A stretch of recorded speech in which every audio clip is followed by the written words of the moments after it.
mythological creatures. I wanted to do something similar for a very, very long time. And today we're gonna talk about dragons.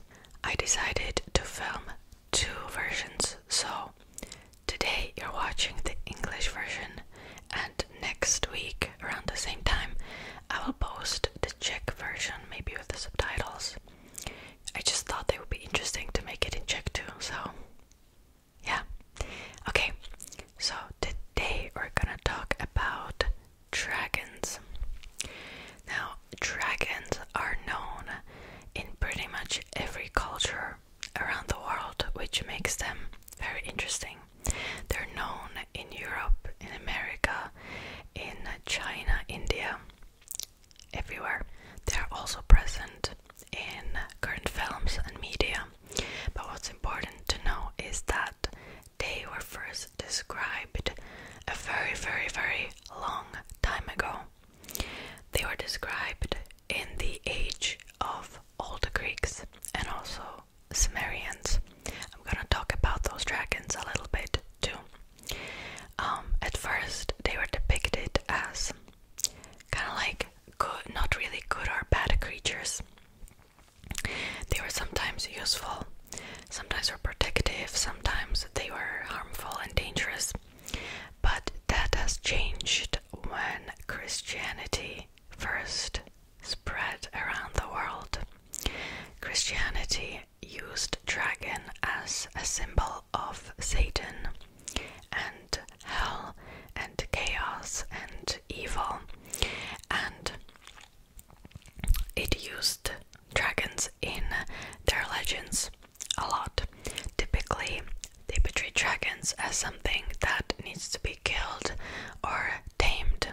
There's a very popular legend about Saint George and the dragon, where he rescues a village from a harmful dragon, and then the whole village converts to Christianity because he used a cross to protect himself against the dragon. Let's talk about the origin of dragons a little bit.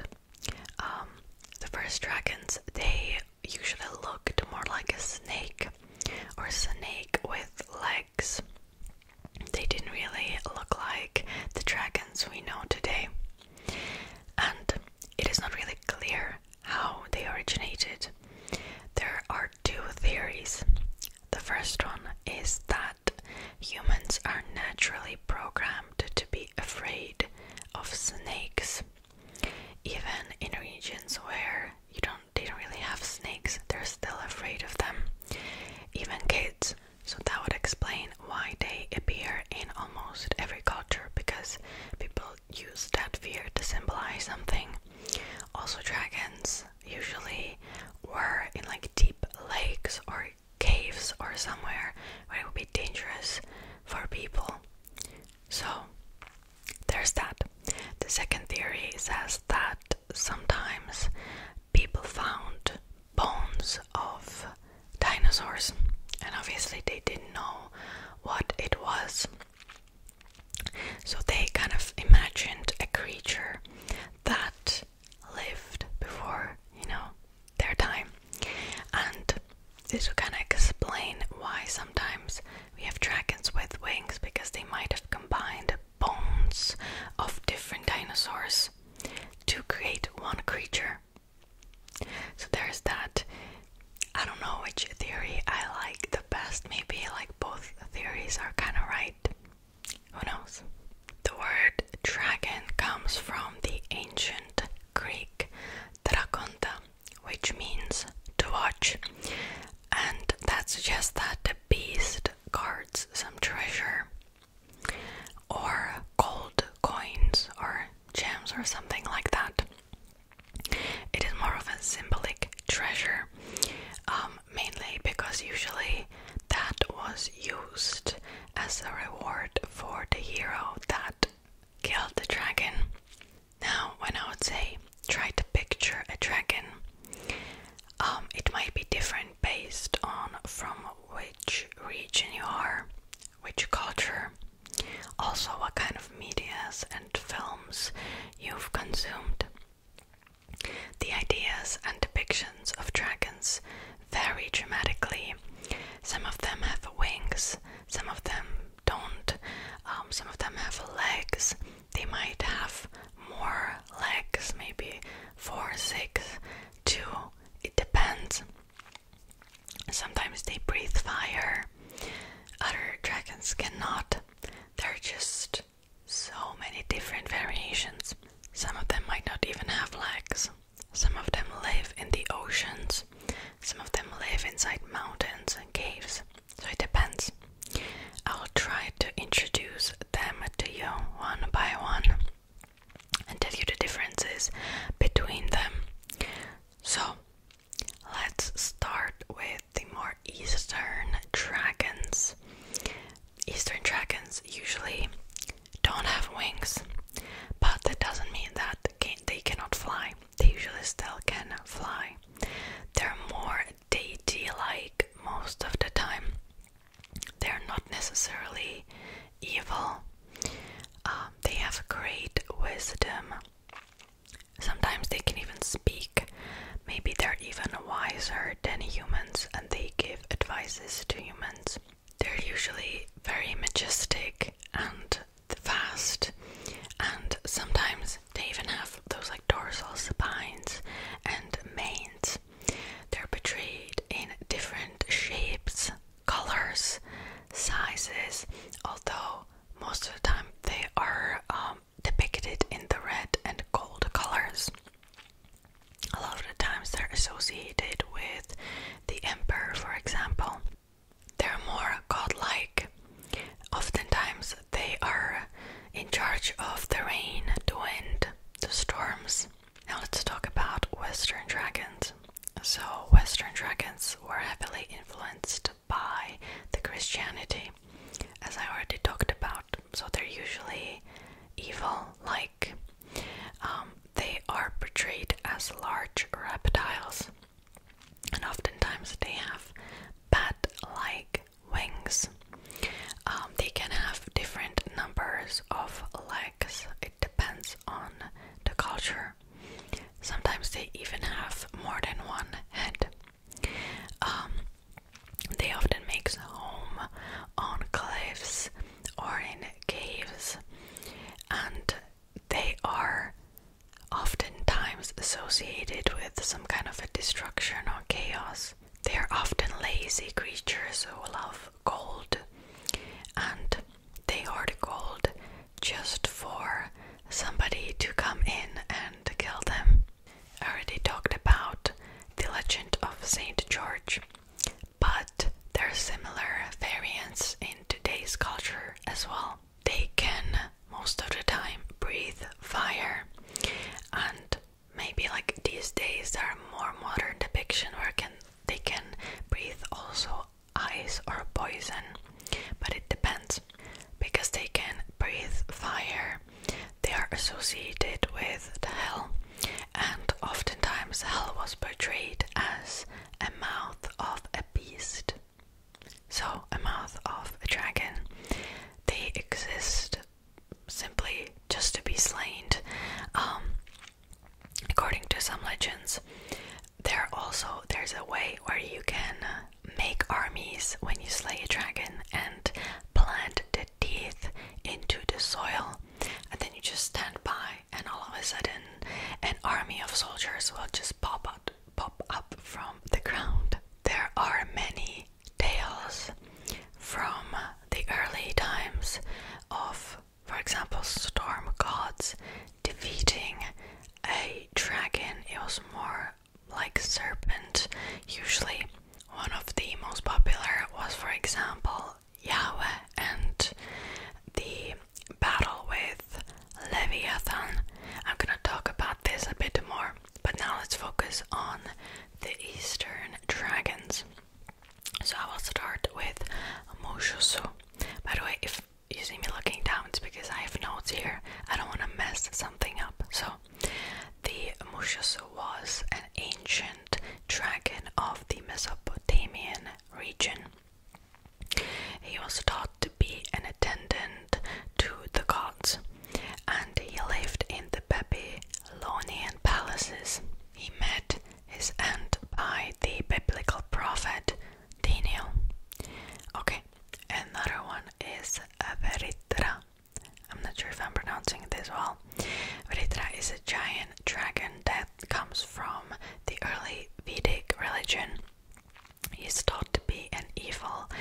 slain by the mighty Idra.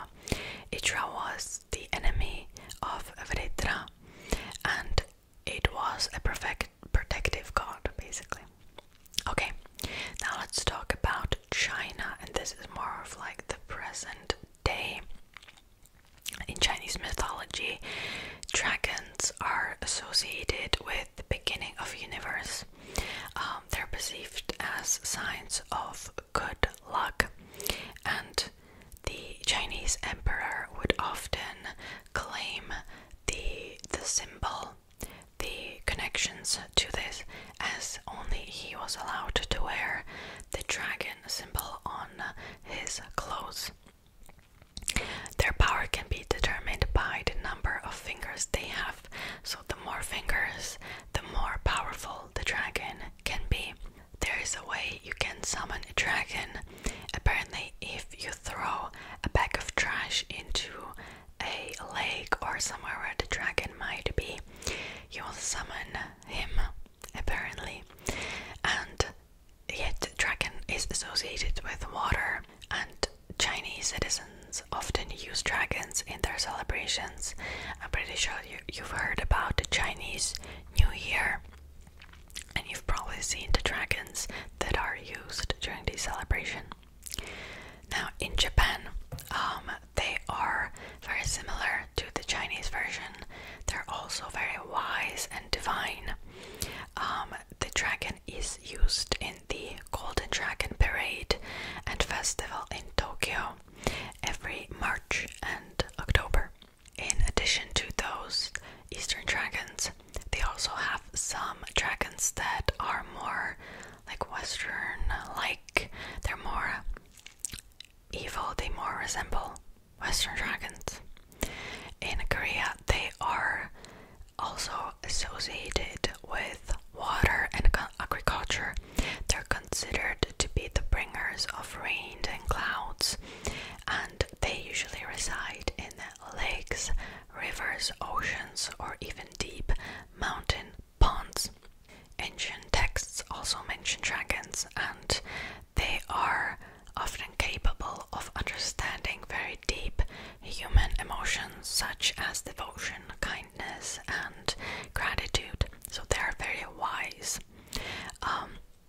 Usually they have a longer beard than the Chinese dragons.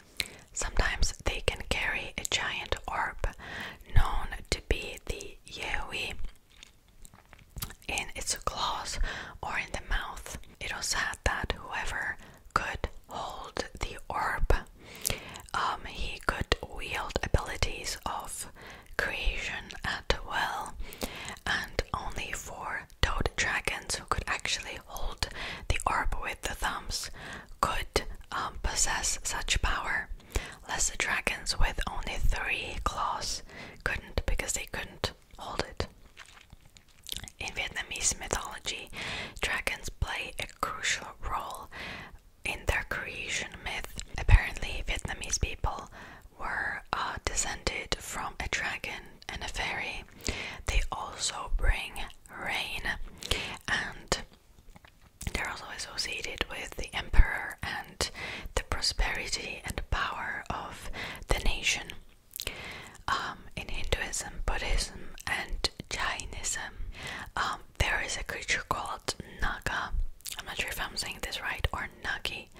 They are divine or semi-divine creatures. They are half human, half serpent, and they occasionally can take a human form. The female version is Nagini, and oftentimes in these cultures they have rituals that are associated with these creatures. In Bhutan, there is a thunder dragon.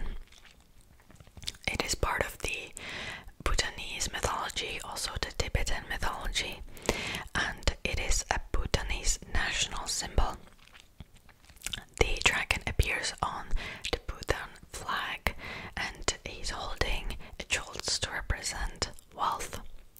In the Philippines, there is a dragon called Bakunawa, and it's a serpent-like dragon. It is believed to be the causes of eclipses, earthquakes, rains, and wind. And the movements of the Bakunawa served as a geometric calendar system for the ancient Filipinos. It is usually depicted as a creature with a looped tail and a single horn on the nose. It was generally believed to be a sea serpent, so you can kind of see like the diversity in these dragons. Now let's talk about Africa for a little bit before we will move on to the European dragons.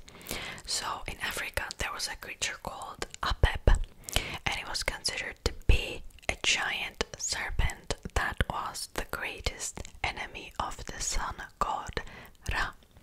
There are many depictions of him in the Egyptian mythology. It was known to be the evil deity that represented chaos and destruction. Apep was associated with the underworld and the sun god Ra. Every night the sun god Ra had to go into the underworld to fight it, him, she. Also, these storms were caused by these battles. Now let's talk about the European dragons and the Western dragons in general. As I told you, the dragons were associated with Christianity. One of the most popular serpents and dragons is Leviathan. It is popular till this day, and apparently it was a terrible serpent that could stretch up to 300 miles in length. It had double armored scales that no air could get through. It was also known to have glowing eyes and skin, and also possessed the ability to breathe fire. At one point there were apparently 2 Leviathans, one male and one female, but the female one had to be killed so their spawns wouldn't devour the world. Now let's talk about the Greek serpent monsters. Greek mythology is very, very popular, and that's why also these creatures are quite popular. There are 2 creatures, Typhon and Hydra. Typhon was created by Theseus's mother because she felt that he had been at fault for the way he overthrown his father. The Typhon rose up and started terrorizing the gods at the Mount Olympus, and he was almost unstoppable until Zeus killed him with his siblings. Now Hydra was a multi-headed serpent that was said to be said to live in the lake of Lerna. At the time, Lerna was considered to be the entrance to the underworld. Hydra was thought to be undefeatable because every time one of its heads was cut off, 2 grew back in the same place. In addition to this, one of the heads was immortal. So the dragon actually was eventually overcome by Hercules, who killed it by cutting off its heads and cauterizing the wound, and then he buried the immortal head. Now let's talk about the Norse mythology and Norse dragons, and I apologize for the pronunciation. That, I will do my best, but so the Norse dragons are famous for their splendid and also fearsome appearance. They also have extraordinary powers. The dragons are not totally evil, but they are usually associated with danger, chaos, and some unpredictable stuff. There are 3 dragons that I'm going to talk about. The first one is Nivrch. I'm doing my best. Nivrch is also known as to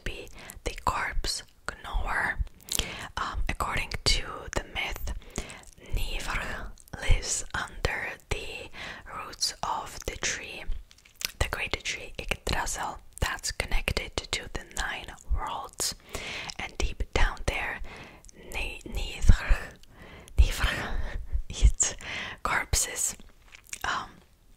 Yggdrasil was rooted in Helheim, the place of the death, and Nifr was sometimes considered to be the symbol of death. In many depictions, it is portrayed as a giant dragon with evil shining eyes in the darkness. Oftentimes he is portrayed with his jaws open, so then he can eat the corpses. Okay, now the second one is Jormungandr. Jormungandr. I'm trying my best here. Jormungandr is the mortal enemy of Thor. He was illustrated as a serpent-like creature, but his appearance resembled dragon a lot. The Odin, the Allfather, cursed this dragon into the deep sea, where he grew huge enough to encircle the whole Midgard, which was the world where humans lived. In that deep ocean, he was waiting for the Ragnarök to come, which is pretty much like a doom day. He climbed onto the mainland, and that's how Ragnarök started. Pretty much, he was the harbinger of Ragnarök. And Jormungandr used his terrible breath to poison the whole sky, and Thor fought with him.